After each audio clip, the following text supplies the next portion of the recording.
नमस्कार, मी Suvarna Kattimani. The news प्लसच्या बातमीपत्रात आपलं सर्वांचं स्वागत. सुरुवातीला एक नजर आजच्या ठळक घडामोडींवर. लोकसभा सार्वत्रिक निवडणुकीचा निकाल मंगळवारी 4 जूनला होणार जाहीर. देशात सत्ता कुणाची, तर सोलापूर माढ्याचे खासदार कोण होणार, नागरिकांमध्ये उत्सुकता. नान्नजमध्ये माळढोकाचा फोटो काढण्यास गर्दी. माळढोक समजून अनेकांनी केला करकोचाचा पाठलाग.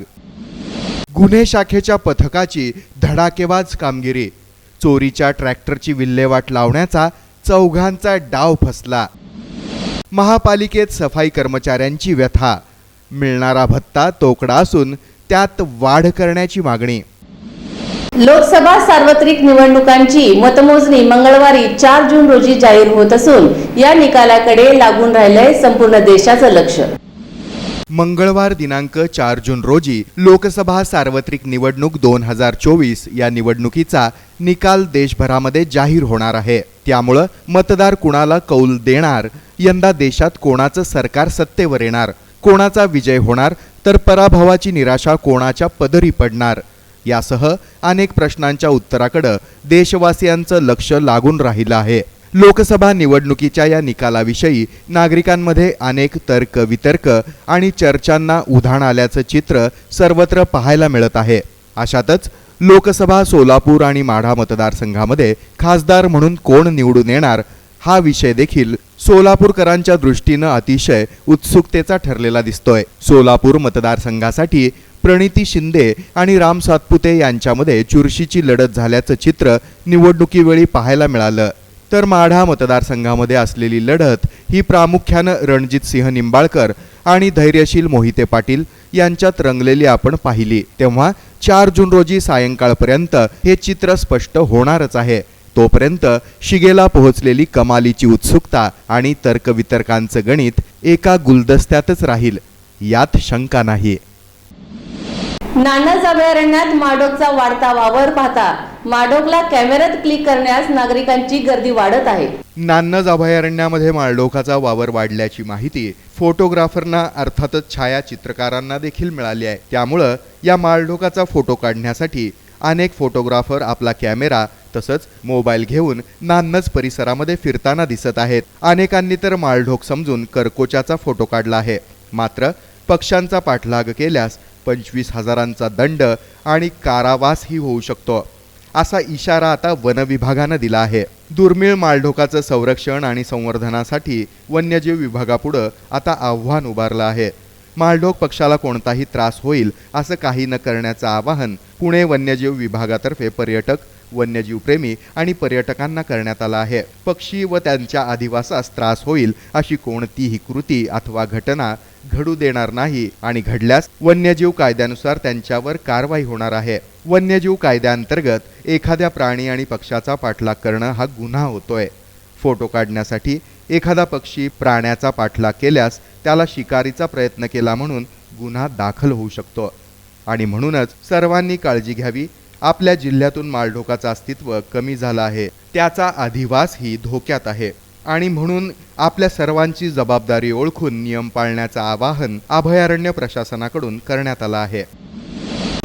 चोरीच्या ट्रॅक्टरची विल्हेवाट लावण्याच्या प्रयत्नात असलेल्या चौघांना गुन्हे शाखेच्या पथकानं कारवाईत बेड्या ठोकल्यात.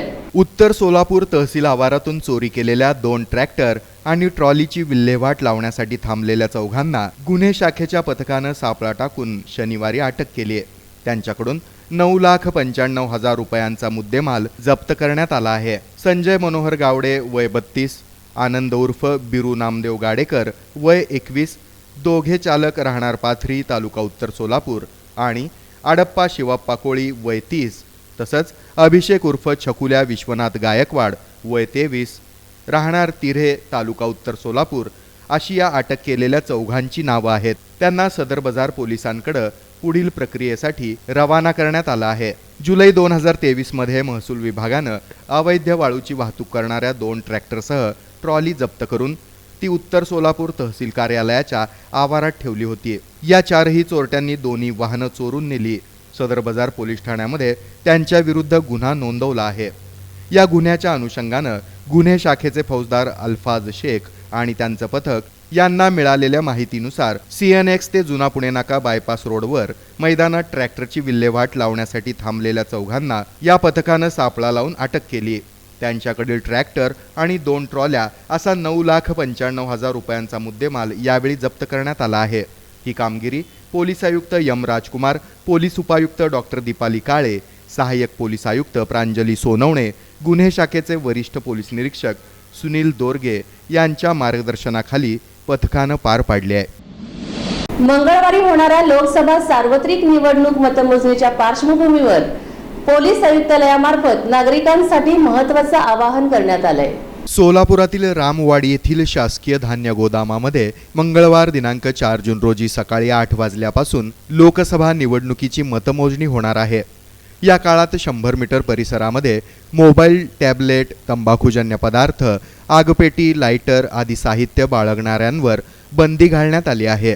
मंगळवारी सोलापूर आणि माढा लोकसभा मतदारसंघाची मतमोजणी सुरू होत असून मतमोजणी प्रक्रिया शांततेत पार पडण्यासाठी पोलीस आयुक्त एम राजकुमार यांच्या आदेशानुसार मतमोजणी परिसरातील 100 मीटर अंतरावर विविध साहित्य, शस्त्र बाळगण्याला बंदी घालण्यात आली असून मतमोजणी केंद्र परिसरामध्ये ओळखपत्र धारक व्यक्तींशिवाय इतर व्यक्तींना प्रवेश बंदी करण्यात आली आहे. यामध्ये संगणक याशिवाय संदेशाची देवाणघेवाण करणारी विद्युत उपकरणं ही हाताळणं, वापरणं, कोणत्याही प्रकारचं शस्त्र बाळगणं, मतमोजणी केंद्राच्या परिसरामध्ये प्रवेश करणं, निवडणूक कार्यालयाकडून दिलेल्या वाहन परवान्याशिवाय इतर वाहनानं मतमोजणी केंद्रात प्रवेश करणं, पत्रकार आणि माध्यम प्रतिनिधी यांनी प्रत्यक्ष मतमोजणी कक्षामध्ये मोबाईल आणि कॅमेऱ्यासह प्रवेश करणं यावर बंदी घालण्यात आली आहे. मात्र निवडणूक आयोगाच्या प्रवेशिका प्राप्त पत्रकार आणि माध्यम प्रतिनिधींना शासकीय धान्य गोदाम परिसरामध्ये मीडिया सेंटरपर्यंत मोबाईल आणि कॅमेरा बाळगण्यास परवानगी देण्यात आली आहे.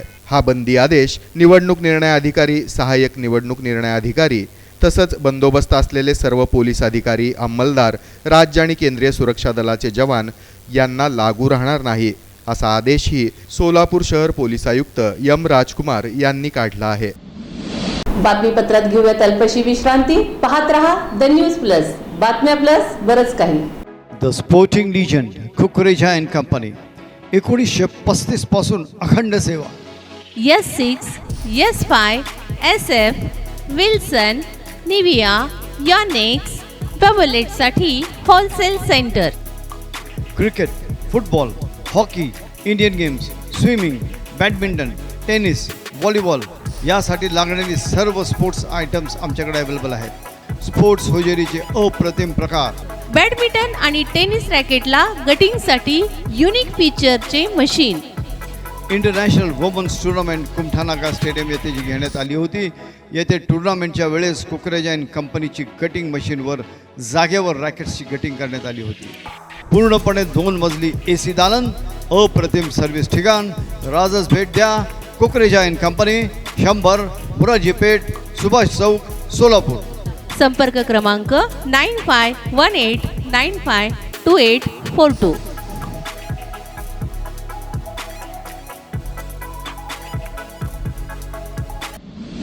झाडूसाठी मिळणारा भत्ता अपुरा असून या भत्त्यामध्ये वाढ व्हावी अशी व्यथा महानगरपालिकेतील सफाई कर्मचाऱ्यांनी व्यक्त केली आहे. सोलापूर महानगरपालिकेतील सफाई कर्मचारी यांना देण्यात येणारा खराटा अलाउन्स केवळ 7 रुपये आहे. परंतु सध्याच्या स्थितीमध्ये एका झाडूची किंमत ही जवळपास 100 रुपयांपर्यंत आहे. त्यामुळं खराटा अलाउन्स 500 रुपयांपर्यंत द्यावा. तसंच आरोग्य निरीक्षक यांनाही देण्यात येणारा पेट्रोल भत्ता तोही तोकडा आहे. त्यात वाढ करून तो दरमहा 3000 रुपये असा करावा अशी मागणी कामगार शक्ती युनियनच्या वतीनं महापालिका आयुक्तांकडे निवेदनाद्वारे करण्यात आली आहे. यावेळी संस्थापक अध्यक्ष जनार्दन शिंदे, सायमन गट्टू, अजय कांबळे, विशाल सोनवणे आदी उपस्थित होते. सन 2023 मध्ये 225 कर्मचारी सेवानिवृत्त झाले आहेत. सध्या महानगरपालिकेला सुमारे 500 कर्मचाऱ्यांची गरज आहे. झाडूवाली, बिगारी, सफाई कामगार आणि कामगार तात्पुरत्या स्वरूपावर एकवट मानधनावर भरण्यात यावेत अशी मागणीही या निवेदनाद्वारे करण्यात आली आहे. घनकचरा व्यवस्थापन विभागातील प्रभागांमध्ये अनेक कर्मचारी सेवानिवृत्त झाले आहेत. यामुळे प्रत्येक प्रभागामध्ये 15 ते 20 जागा रिक्त आहेत. कामगारांचा मोठ्या प्रमाणात तुटवडा आहे. त्याचा ताण कर्मचाऱ्यांवर पडत आहे. तसंच सोलापूर महापालिकेमध्ये अनुकंपाची प्रतीक्षा यादी जवळपास 150च्या वर उमेदवारांची आहे. दर वर्षाला 20 उमेदवारांची कायम नेमणूक केली जाते. त्यामुळं इतर उमेदवारांना कायम होण्याची वाट पाहावी लागत आहे. कुटुंबातील कर्ता व्यक्ती मयत झाल्यानं कुटुंब आर्थिक अडचणीत येतं. त्यांना अनेक संकट येतात. तेव्हा अनुकंपा यादीतील उमेदवारांना शैक्षणिक पात्रतेप्रमाणे एकवट पगार किंवा मानधनावर तात्पुरत्या स्वरूपात कामावर घेण्यात यावं असंही या निवेदनामध्ये नमूद करण्यात आलं आहे. महानगरपालिकेच्या शिक्षण विभागामार्फत करण्यात येत असलेल्या मोफत पाठ्यपुस्तक वाटप उपक्रमामुळे शाळेच्या पहिल्याच दिवशी विद्यार्थ्यांना पुस्तकं मिळणार आहेत. सोलापूर महानगरपालिका शिक्षण विभागाअंतर्गत असलेल्या विविध माध्यमांच्या 64 पैकी 58 शाळांना समग्र शिक्षा अंतर्गत मोफत पाठ्यपुस्तकांचं वाटप करण्यात येत आहे. त्यामुळं शाळेच्या पहिल्याच दिवशी सर्व विद्यार्थ्यांना या मोफत पुस्तकांचं वाटप होणार आहे. शासनाच्या समग्र शिक्षा योजनेअंतर्गत सन 2024-25 या शैक्षणिक वर्षासाठी इयत्ता 1ली ते 8वी पर्यंतच्या विद्यार्थ्यांना मोफत पाठ्यपुस्तकं वाटप करण्यात येत आहे. नियोजित वेळापत्रकाप्रमाणेच बीटनिहाय एकात्मिक पाठ्यपुस्तकांचं वाटप करण्यात येत आहे. दिनांक 29 मे ते 7 जून 2024 पर्यंत ही पुस्तकं वाटप करण्यात येणार आहेत. सोलापुरातील जोडबसवण्णा चौक येथील महानगरपालिकेच्या मराठी मुलांची शाळा क्रमांक 6 इथं या पुस्तकांचं वाटप करण्यात येत आहे. दरम्यान शाळेतील संबंधित मुख्याध्यापक किंवा शिक्षक प्रतिनिधींनी मागणीप्रमाणे आवश्यक ती पुस्तकं आपल्या ताब्यात घ्यावीत अशा लेखी सूचना महानगरपालिकेच्या प्राथमिक शिक्षण मंडळाचे प्रशासनाधिकारी संजय जावीर यांनी यापूर्वीच सर्व शाळांना दिल्या आहेत. या उपक्रमाविषयी अधिक माहिती महानगरपालिका शाळेचे पर्यवेक्षक मनीष बांगर यांनी द न्यूज प्लसची बोलताना दिली. या योजनेअंतर्गत महानगरपालिका शिक्षण विभागाकडून एकूण 2,92,902 पुस्तकांच्या प्रती मागणी करण्यात आल्या आहेत. त्यापैकी 2,91,162 प्रतिपाठ्य पुस्तकं प्राप्त झाली आहेत. महानगरपालिकेच्या मराठी, उर्दू, इंग्लिश माध्यमातील 64 शाळांपैकी आतापर्यंत 58 शाळांना 23,100 पुस्तकं वाटप करण्यात आली आहेत. या प्रसंगी रियाज अत्तार, सहाय्यक कार्यक्रम अधिकारी, नितीश अंकुश, अमोल धस, सचिन जाधवर, जाकीर सय्यद, दत्ता सोनवणे, सचिन वर्मा यांची उपस्थिती होती. मी मनीष बांगर, पर्यवेक्षक बीट क्रमांक 1 महानगरपालिका प्राथमिक शिक्षण मंडळ सोलापूर. मान्य प्रशासनाधिकारी संजय जावीर साहेब यांच्या मार्गदर्शनाखाली 3 जून ते 7 जून 2024 रोजी महानगरपालिका क्षेत्रातील सर्व खाजगी प्राथमिक माध्यमिक शाळांना पाठ्यपुस्तक वाटप चालू केलेलं आहे. आपण शैक्षणिक वर्ष 2023-24 मध्ये शासनाकडे 2,92,902 पुस्तकाची मागणी नोंदवलेली होती. त्याप्रमाणे आपल्याला 2,91,100 पुस्तकं प्राप्त झालेली आहेत. आत्तापर्यंत सर्व महापालिकाच्या मराठी, उर्दू, इंग्रजी माध्यमाच्या अशा 54 शाळांना पाठ्यपुस्तक वाटप झालेलं आहे. एकूण 23,100 पाठ्यपुस्तक वाटप झालेले आहेत. आज बीट क्रमांक 1 मधील सर्व खाजगी अनुदानित प्राथमिक व माध्यमिक शाळांना तसेच शहरातील सर्व उर्दू माध्यमाच्या शाळांना पाठ्यपुस्तकाचं वाटप या ठिकाणी मनपा प्राथमिक शाळा क्रमांक 6 या ठिकाणी चालू आहे. यासाठी समग्र शिक्षाचे सहाय्यक कार्यक्रम अधिकारी रियाज अत्तार, सर्व शिक्षा अभियानकडील सर्व विषय शिक्षक, विषय तज्ज्ञ शिक्षक यांचं या ठिकाणी मार्गदर्शनाखाली शिपायामार्फत पाठ्यपुस्तकं वाटप चालू आहे. जागतिक तंबाखू सेवन विरोधी दिनी विविध उपक्रमांचं आयोजन करण्यात आलं. सारथीनं केली पथनाट्यातून जनजागृती. 31 मे हा दिवस जागतिक तंबाखू सेवन विरोधी दिन म्हणून सर्वत्र साजरा केला जातो. तंबाखू, सिगारेट, गुटखा, मावा, विडी, चिलीम, पाईप, हुक्का, तपकीर, ई सिगारेट यासारख्या तंबाखू आणि तंबाखूजन्य पदार्थांच्या सेवनामुळे अनेक दुष्परिणामांना सामोरं जावं लागतंय. तंबाखू आणि तंबाखूजन्य पदार्थांच्या दुष्परिणामांची जाणीव करून देण्यासाठी सारथी युथ फाउंडेशन 2013 पासून कार्य करत आहे. शाळा, महाविद्यालय, समुदाय स्तर या ठिकाणी जनजागृती सत्र, पोस्टर प्रदर्शन, मुख तपासणी शिबिर, तंबाखू अनामिक स्वमदत गट बैठक यांच्या माध्यमातून आजपर्यंत 90,000पेक्षा जास्त लाभार्थ्यांपर्यंत सारथी युथ फाउंडेशन पोहोचलं आहे. याच दिनाचं औचित्य साधत जिल्हा शल्य चिकित्सक कार्यालय, राष्ट्रीय तंबाखू नियंत्रण विभाग आणि सारथी यूथ फाउंडेशन यांच्या वतीनं जिल्हा रुग्णालय येथे जागतिक आरोग्य संघटनेच्या संदेशाप्रमाणे तंबाखू उद्योगाच्या हस्तक्षेपापासून मुलांचं संरक्षण करणं या विषयावर आधारित पथनाट्याचं सादरीकरण करण्यात आलं। या पथनाट्याच्या माध्यमातून तंबाखू आणि तंबाखूजन्य पदार्थांच्या दुष्परिणामांची जाणीव रुग्णालयातील कर्मचारी, रुग्ण आणि रुग्णांचे नातेवाईक यांच्यामध्ये करण्यात आली। तसंच सोलापूर शहरातील मड्डीवस्ती परिसरातील वैदू वस्तीमध्ये पोस्टर प्रदर्शन, जनजागृती सत्र आणि पथनाट्याचं आयोजन सारथी यूथ फाउंडेशन आणि प्रेरणा फाउंडेशन यांच्या वतीनं करण्यात आलं होतं। या कार्यक्रमास युवा वर्गाची विशेष उपस्थिती होती। युवा वर्गामध्ये सारथी यूथ फाउंडेशनचे सचिव रामचंद्र वाघमारे यांनी सत्र आणि पोस्टर प्रदर्शनाच्याद्वारे तंबाखू दुष्परिणामांची माहिती दिली। यावेळी प्रेरणा फाउंडेशनच्या प्रमिला उबाळे उपस्थित होत्या। जिल्हा रुग्णालयाच्या कार्यक्रमास जिल्हा आरोग्य अधिकारी डॉक्टर संतोष नवले, अतिरिक्त जिल्हा शल्यचिकित्सक डॉक्टर चंद्रकांत क्षीरसागर, निवासी वैद्यकीय अधिकारी डॉक्टर श्रीकांत कुलकर्णी, वैद्यकीय अधीक्षिका जयश्री ढवळे, मेट्रन बेले, राष्ट्रीय तंबाखू नियंत्रण विभागाच्या समुपदेशिका मंजुश्री मुळे, सामाजिक कार्यकर्ते अमित महाडिक, सारथी यूथ फाउंडेशनचे सचिव रामचंद्र वाघमारे, कोर कमिटी सदस्य हनुमंत जयश्री संभाजी, मराठवाडा ग्रामीण विकास संस्थेचे जिल्हा समन्वयक गुंजे आदी उपस्थित होते। या क्षेत्रापासून लहान मुलांचा बचाव करायचा। तर यामुळं आपण सर्वजण पाहतो आहोत की आपल्या समाजामध्ये तंबाखू आणि तंबाखूजन्य पदार्थाचं सेवन हे आजूबाजूला करताना बरेच जण आपण पाहतो आहोत आणि या सेवनाला कुठेतरी प्रतिबंध करणं, त्याला कुठेतरी थांबवणं ही आपल्या सगळ्यांची एक जबाबदारी आहे। म्हणून आपण आजचा हा दिवस 31 मे तंबाखू सेवन विरोधी दिन म्हणून साजरा करतो। समाजामध्ये असणारं तंबाखू, सिगारेट, गुटखा, मावा यासारखे तंबाखू आणि तंबाखूजन्य जे पदार्थ आहेत तर या पदार्थांच्या दुष्परिणामांची कल्पना आपल्या सगळ्यांना व्हावी या उद्देशाने आपण आजच्या दिवशी आपल्या रुग्णालयाच्या वतीनं, जिल्हा रुग्णालयाच्या वतीनं आणि सारथी यूथ फाउंडेशन या सामाजिक संस्थेच्या वतीनं या ठिकाणी एका पथनाट्याचं आयोजन केलं आहे। तंबाखूजन्य पदार्थांचा